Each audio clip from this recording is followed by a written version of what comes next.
Alright guys, Scrappy again say, hope you're doing well and enjoying your day so far. Our first real blow-up of the off-season last night with Boston Reach officially confirming that it's basically done and dusted for pretty much all of their team. However, not everyone on their roster is gone. Snoopy, who we believe is contracted again for next season, he stays on the team in rather controversial fashion. Lots of reaction to this, to exactly how Boston have come to this decision, what they're going to do next, what next for some of the players that have been released, exactly who is making these decisions. Very much interested in your thoughts in the comments below. Hit the like button if you enjoy. Subscribe if you're new as always, I'd greatly appreciate it. I'm not really going to do a season grading for Boston because I think it's relatively straightforward as we see there in some of the replies. Before we get into the Boston stuff though, let's talk quickly about this. So, the Olympics and esports. We've talked about this for years, on and off, the possibility of having like an esports Olympics. I've never really massively liked the idea, just because like in regular sports, let's say athletics or swimming or whatever that's in the regular Olympics, you're going to have representation from all across the globe,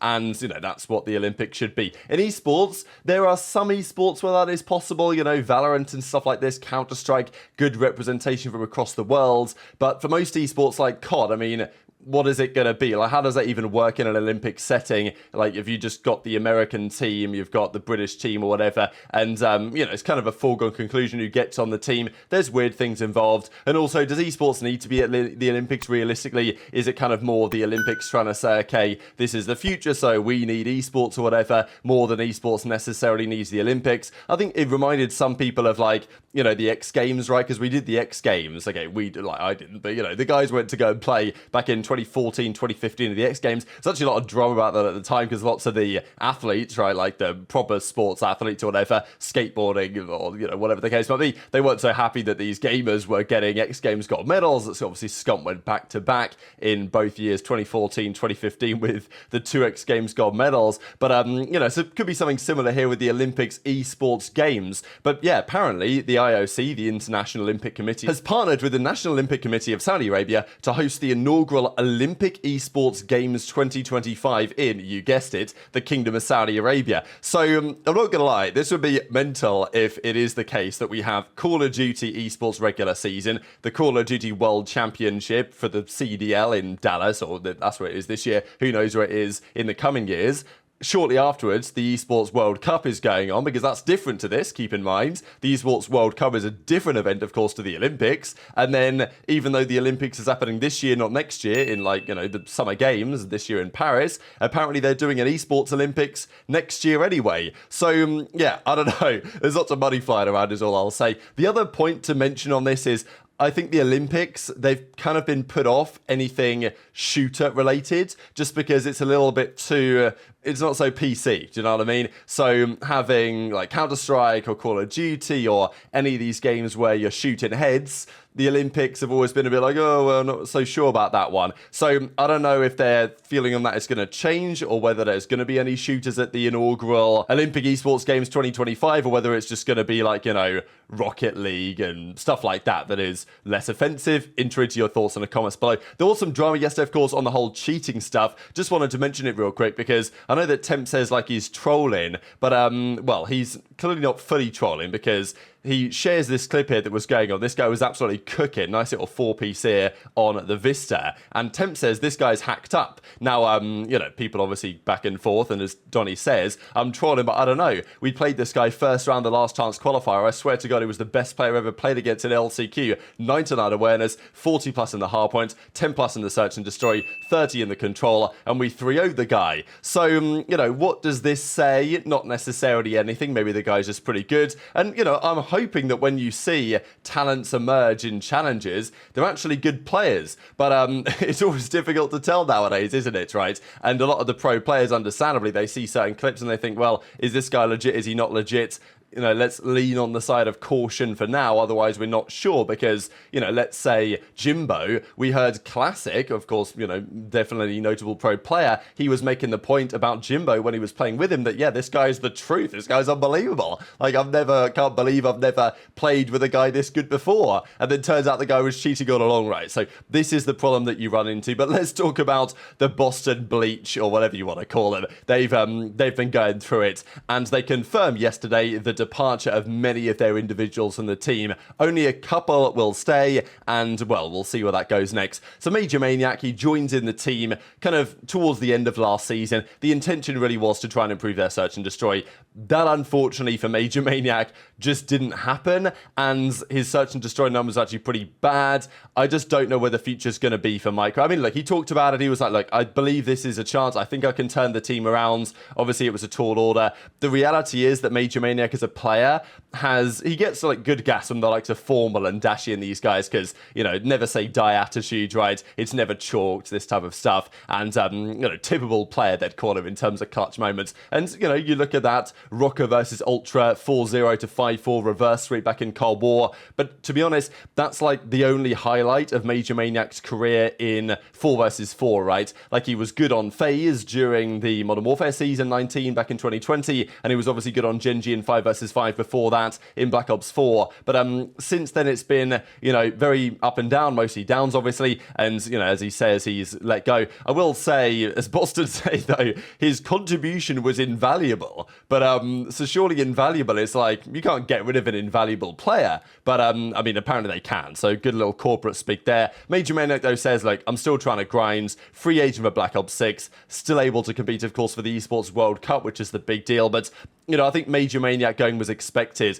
The discussion which has caused some more controversy, though, is the decision behind stuff like this. Now, Priestahh also didn't have a good year this year, and I'm not surprised that he's gone in some respects. But still, I thought that he at least tried, I'm not going to lie. Watching the gameplay from that team over the last couple of months, I think Priestahh was kind of doing his best to make it work, changing roles when necessary. Was he good? No. But was he trying? I think probably yes, more than many of the other guys on the team. So, yeah, Priestahh, of course, is let go. And as he says, couldn't turn it around with Boston. This year's been super tough to say the very least, and understandably so. However, the World Cup's coming up, and this is the key point for lots of these guys. They want to play for the World Cup. We don't know as of yet what roster Boston are going to form for it. There were the rumours that it was going to be Cammy, Arcetes, Snoopy, and Purge, which, yeah, the least said on that, I think, the better. But that was rumoured to be the team before, but then Doug came out and said, no, that's not true. But even then, the rumour was, when that team was being formed, that, yeah, it was going to be Snoopy +3. And it's still going to be Snoopy +3. We just don't know who the +3 are going to be in this instance. There's been talk about, you know, could they get Clay, someone like that? It's difficult with Clay because I think there's a big debate on Clayster as a player from the community as to whether, you know, the guy's past and he's washed up, like he needs to just call it a day and retire. And those that believe that actually, no, on LAN, Clayster's a serious force, could really help develop and mold other players because, you know, I'll just say it as it is. Snoopy clearly needs a lot of progression if he's going to become the Shotzzy-esque player that Boston seem to think that he can potentially be. But even with Slasher this season, even with Major Maniac, did Snoopy make massive progress in terms of his gameplay?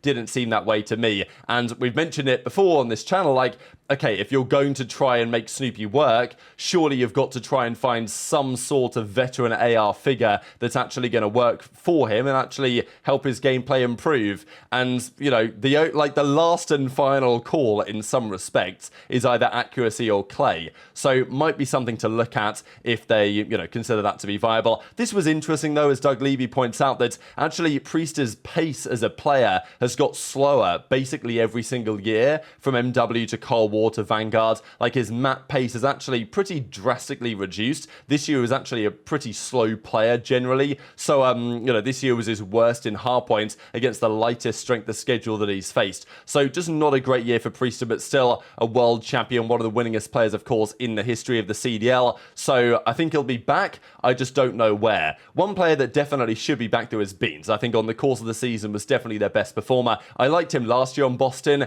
and I wouldn't say he got screwed over at the end of the season, but I think that you look at now Beans' tenure on Boston in hindsight, you think, damn, they kind of fried him twice, right? Like, I think he played pretty damn well both times he was on Boston, both times he gets kind of hoed in some respects, and now he's out of the team again. So surely someone's going to pick him up. But as Octane says, you know, this was really the major cooking of the day, is that Octane's like, yeah, you guys are cooked. What are you talking about? Why is Beans gone? And is this a wise decision? Because for me, I think if I had to build the Boston team up from scratch again, I would have only kept probably one player, and it probably would have been Beans, to be honest. But the reality is that Snoopy, after the World Championship performance last year, where he played well, they came top 6 in the end. He subbed in literally just for champs, and then he played a couple of series and was, of course, out of the tournament. He signed after that like a 2-year deal, right? They've got Snoopy locked down on the Supermax, so they ain't getting rid of him. Like, Snoopy is their guy, and as a result, I guess their feeling was, we've got to blow it up if we want to make serious progress, and therefore Snoopy's the one to say, everyone else is the one to go. But what do you guys make of this? Because as Bean says, unrestricted free agent, which is good, right, that they're just completely releasing them so these guys can explore offers with no buyouts or anything like that. Unrestricted free agent, free SWC and Black Ops 6, and Denz in the reply. So Denz is technically their general manager, right? But I don't know if you'd really guess that on recent evidence. Now, he does retweet all these posts, but, well, I don't know how many of these decisions he's actually making anymore, right? Because if their entire team is getting blown up, you got to wonder about their coaching staff and their general management as well, and what the higher-ups think of the whole situation, because Denz is, you know, kind of saying heart goodbye or whatever, and then Beans is like, oh, you know, love you, man, type thing from the office. So, yeah, you got to wonder whether the implication here is from Beans that maybe this wasn't necessarily Denz's decision. I don't know. What do you guys think in the comments below? Especially when we get this tweet, right, from Bance. Now, there's been some speculation and rumors that Bance was linked to a potential move to Boston at some points this year. Maybe it was Boston, maybe it was somebody else. But I don't think, obviously, it never happened, right? Bance never got in the league this season. But I think there is evidence to suggest that Bance probably knows a thing or two about what's been happening in the Boston camp and exactly who has been making these decisions. And obviously, the implication has been over the last few days that Doug Sense Martin is now far more involved. Now, Doug, you know, denies this and says that that's not the case, but some have said that's the case. I don't know what the truth is. I'm just going to say both sides of the story. So, yeah, Bance is implying here the Shadow GM is going rogue. Now, who's the Shadow GM? Now, we know the implication. This is Doug, obviously, and Bance is kind of saying, oh, Doug's making all these crazy decisions. Now, whether you think it's, you know, all Doug or whatever, that's a matter of a question, but definitely intrigued to your thoughts in the comments, because, yeah, is Doug the one calling the shots? What's he going to do next, right? Because you're getting rid of all of these guys. We'll talk about Pentagrxm right about now. Who are they bringing in instead? The reality is right now, we just don't have the answers to those questions, right? Pentagrxm, though, was the other guy to get released, of course. He was on their team, was down to the bench. A player that was on the fringes of getting into the league for some time, finally got his shot this year. Maybe thanks to Doug, maybe not thanks to Doug, who really knows. But he came in and he got fried, to be fair. And it was tough watching this just because he was a player kind of like GodRx, really, and there's lots of parallels there to draw because, you know, been waiting for an opportunity for years. GodRx was in the league back in the day, to be fair, and had good success. But in recent times, GodRx and Pentagrxm were both players trying for the last, like, 3-4 years to get a shot in the league. It finally happens, and they just get giga cooked. And at that point, you ain't coming back, right? Like, it's how GodRx decided that after his stint on Ravens, he was like, well, you know, I've had my shot. It was worth getting back there. And I'm sure GodRx and Pentagrxm, they can feel proud of themselves that they achieved a big goal for them is to get into the Pro League, right? Because, you know, that's a big achievement, especially with how competitive it is to even get into the league itself. And GodRx decided, you know what? Didn't play well, had my time. No one's going to give me another shot after this. I'm going to call it a day. And Pentagrxm probably feels the same way, right? So as he says, COD's been part of my life since I was 6 years old. Be forever thankful to the game. Been a fun ride, wouldn't take it back, but, you know, time to move on now with his wife and find out what's next. So, yeah, calling it a day in Call of Duty. Wishing the best of Pentagrxm and his wife and his family going forwards. And, yeah, as Doug says, one of my favorites I ever played with. I'll always be in your corner. Thanks for everything. So, yeah, I don't know. Anything in this? I think just nice words from Doug. But, Doug obviously rated Pentagrxm highly.